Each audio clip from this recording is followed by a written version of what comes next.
Welcome to another Tech Help video brought to you by AccessLearningZone.com. My name is Richard Ross, your instructor.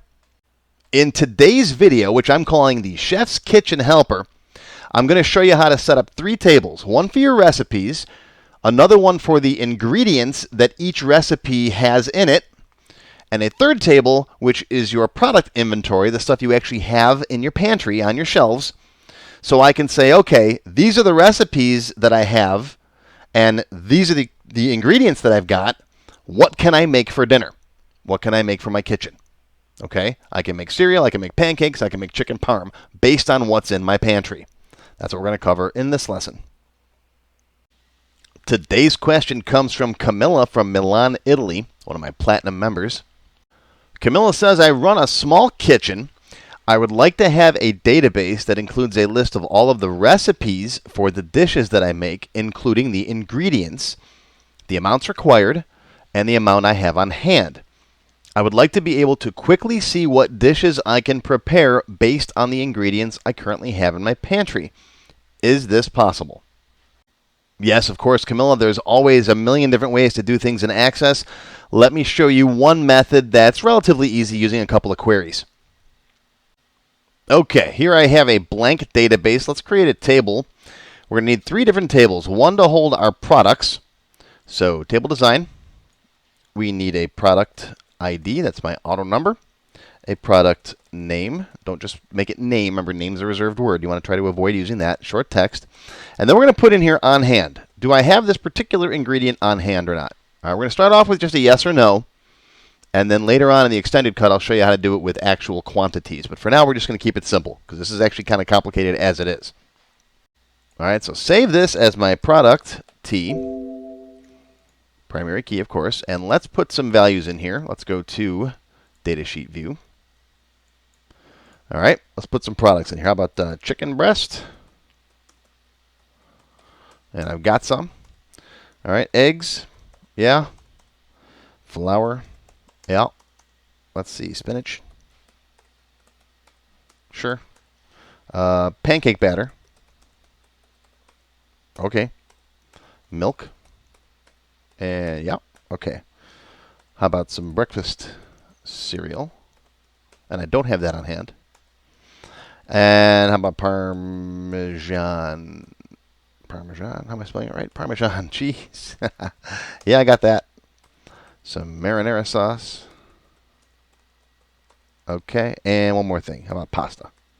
What kind of pasta? I don't know. You pick. Bow tie, linguine. All right, whatever your favorites are. Okay, so here's my products. Now I'm going to shrink this up a little bit because I'm going to put a couple different things on the screen here at the same time. So we're going to save this. We're going to shrink it up a little bit. Leave it over here on the side. Okay, so there's one product table. Let's create another table. This one will be for our recipes. All right, now this will be the recipe parent form. Okay, so the recipes just going to have the recipe ID and the recipe name. And that's it. All right, save this. Recipe T.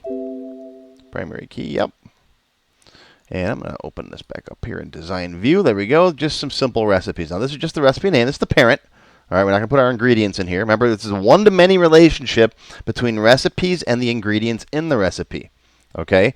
If you're not familiar with how to do one-to-many relationships, watch my video on relationships first, then come back to this one.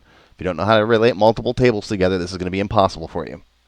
All right, that's a free video. It's on my website. It's also on YouTube. I'll put a link in the description down below the video. Okay, so recipe names. Cereal. You see where I'm going with this, right? Pancakes. And chicken parm. Okay? Now, this is just the parent. So you picture this as being like a parent form. I'm not going to go through the craziness of building forms for this example. All right, we're just going to work with the data in the tables. Okay, now, last table. Create. Table design. This table is going to hold the ingredients for each recipe. Okay, so ingredient ID, auto number. Now, it belongs to a recipe, so it gets a recipe ID. That's a foreign key. And it's going to also have a product ID. Okay. Save that. Ingredient T. Okay. Now let's put some data in this table. All right. So here, basically, I'm going to slide it like that so you can tell. This is underneath this one. So recipe 1 cereal has two products in it. Okay. It's got breakfast cereal, which is product ID 7, and then 1, and it's got milk 6. Okay. So just looking at the table, you can see there's recipe 1. All right. Ignore this ID over here. Don't even need it. Okay. Recipe 1 cereal has products 6 and 7 in it. That's how this works. One-to-many relationship with a third table over here for this value. Okay. Next, pancakes. What do we need for pancakes? Well, for pancakes, we need 5 and 6. Pancake batter and milk. So 5 and 6. See how this works? All right. Now for chicken parm, it's a little more complicated. Chicken parm needs chicken breast. Chicken parm also needs, what else we got here? Parmesan cheese. Chicken breast also needs, chicken parm also needs marinara sauce and some pasta to go with it. Technically, I guess you don't, but the way we serve it in our restaurant, we do. Okay.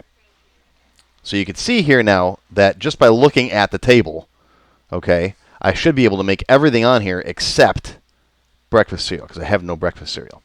So the cereal recipe should come back and fail, but the other ones should say okay. And again, remember at this point, this is just the simple example. We're just checking to see whether I have it or not. I'm not checking quantities, all right, because I might need 2 gallons of milk and I only have a pint. All right, we'll do that in the extended cut. Okay, now let me slide this. It's easier if we can build our queries while looking at this stuff. Sometimes it helps to see this. Sometimes I actually even print out my tables and keep them on my desk while I'm building a database. Okay, so there's my 3 tables. And again, you'd build a form. This would be your parent form. This would be the subform inside it. You'd replace, you'd replace this with a drop-down box. If anyone really wants to see me flesh this out into a real, nice database with forms and stuff like that, let me know. All right, I can put it together as a separate lesson. This video was requested by one of my Platinum members who also has taken some of my developer classes, so I know she knows how to build this stuff. Okay? All right. So we're going to need a couple of different queries first as supporting queries before we build the main query that's going to show us what we can make or not. First thing we're going to do is generate a list of all of the recipes and with their ingredients that I actually have in stock.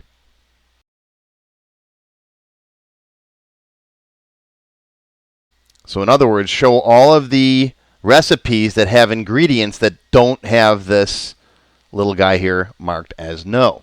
Okay, makes sense? All right, so create, query design. We're going to bring in all 3 tables. So the recipe table, the ingredient table, the product table.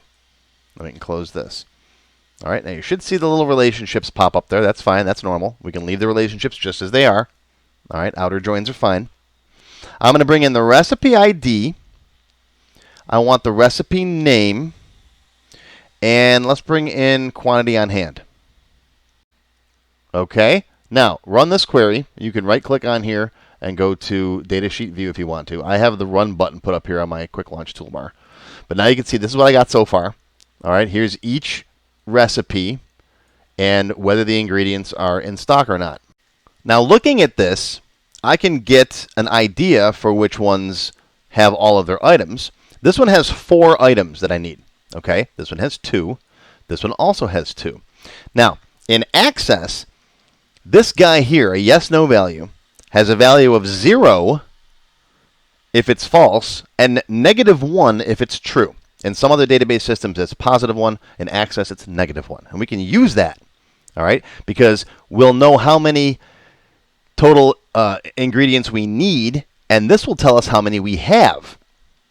All right, we're missing an ingredient from the cereal. So if I can sum these up somehow and then multiply it by -1, obviously, then I can see if this has all of the ingredients that I need. Make sense?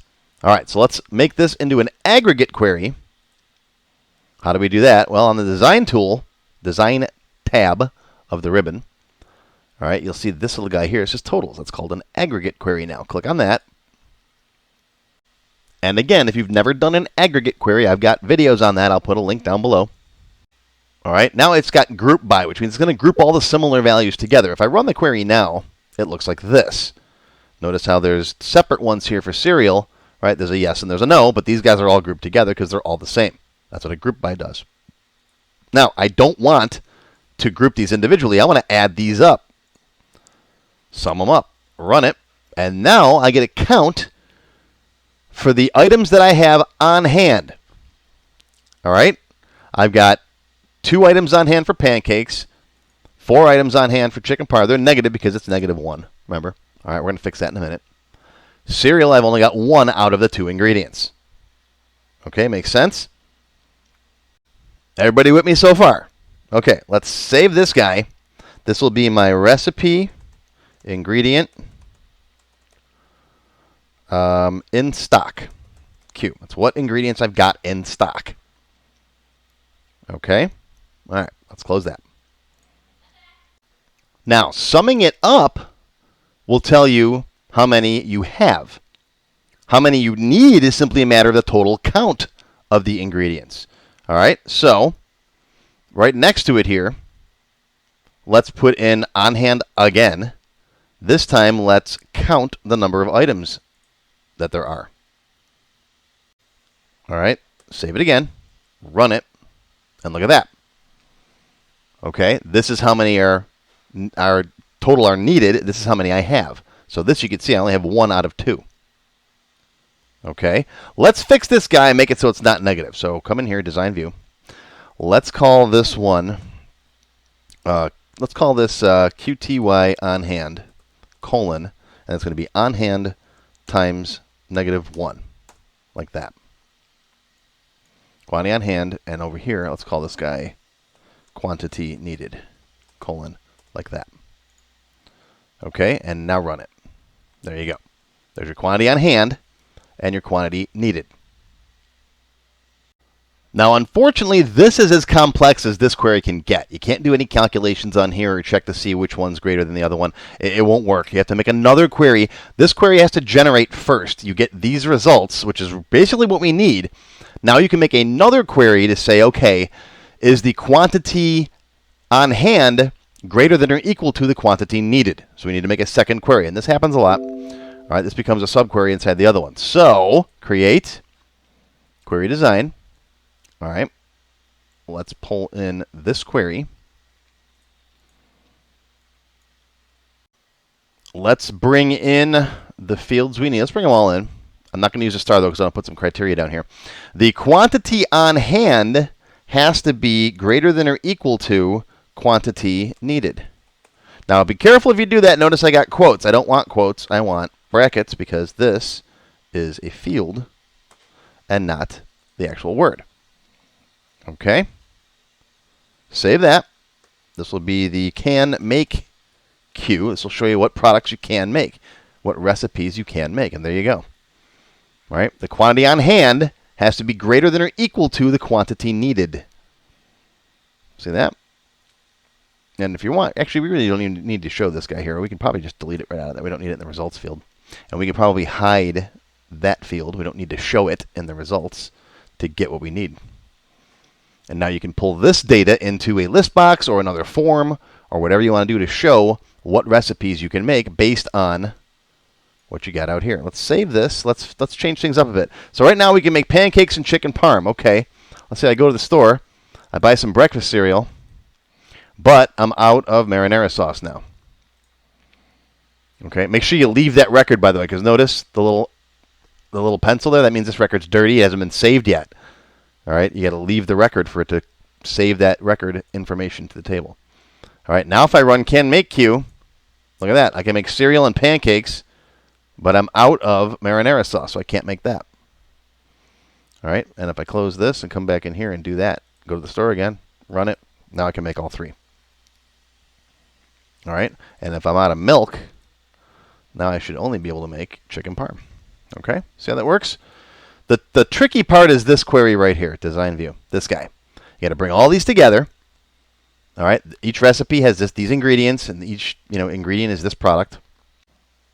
All right, group these together. Then you got to bring in your quantity on hand, which is the sum of how many there should be. And then the count over here gives you the count of the total number of records. The sum is a trick we're using because yes values are -1 and no values are 0. So we can add them up to know how many we have actually in our inventory.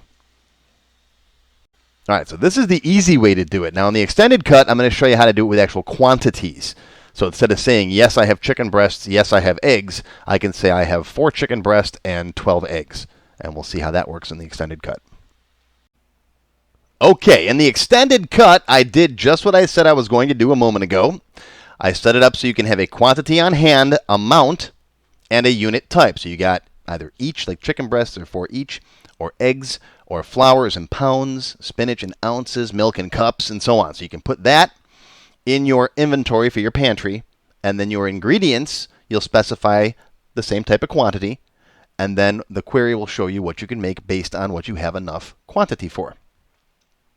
Then I also went a little further with it, and I added a couple of lessons to my Microsoft Access Developer 19 course that I'm actually in the middle of right now. You can find this on my website. I'll put a link down below. But I used a couple of record sets, nested record sets, with some list boxes and stuff. The same basic stuff that we did with the queries. However, with record sets, you can do it with programmatic loops. It's a whole lot neater. It's a whole lot cleaner. It works a lot better, I think. And we're covering record sets right now in Developer 19. So I figured this was an excellent example to put in there. Same basic concept. All right, you fill in your tables with your the quantity amount that you have and the quantity that you need, and then it will fill a list box here with what you can put together as a dish. Then I went one step further than that, and in lesson 7, I made it so that you could pick one of these guys, click a make one, and that will remove the quantities of each of those from your inventory. All right, so each time you make something, it pulls those parts out from your inventory. And this doesn't work just with your kitchen pantry. Okay, I've had a lot of customers before that said, hey, this is my product list, but each product is made up of separate components. Okay, like I used to build computers back in the 90s. I used to sell computers. So if a customer said I need an alpha computer system, whatever the model number was, okay, I know it takes this motherboard, this case, this hard drive, this processor, and so on. So I could pick the one computer system, and then my system would remove those components from my shelf. Okay, so whether you're doing food in the kitchen or whether you're doing, manufacturing with different components, these techniques work for whatever you're doing. But if you just want to see the simple lesson, then it's in the members only extended cut. You can join my channel. Silver members and up get access to all of my extended cut videos. How do you become a member? Click on the join button below the video. Silver members and up will get access to all of my extended cut tech help videos, live video and chat sessions, and other perks. After you click the join button, you'll see a list of all the different membership levels that are available, each with its own special perks. But don't worry, these tech help videos are going to keep coming. As long as you keep watching them, I'll keep making more, and they'll always be free. If you enjoyed this video, please give me a thumbs up, and feel free to share it wherever you think it might help people who are interested in Access. Make sure you subscribe to my channel, which is completely free, and click on the bell icon to select all to be notified every time I post a new video. YouTube no longer sends out email notifications when new videos are posted. So if you'd like to get an email every time I post a new video, click on the link below to join my mailing list. Click on the Show More link below the video to find additional resources and links. You'll see a list of other videos, additional information related to the current topic, free lessons, and lots more. Now, if you have not yet tried my free Access Level 1 course, check it out now. It covers all the basics of Microsoft Access. It's over 3 hours long, and you can find it on my website or on my YouTube channel. I'll include a link below you can click on.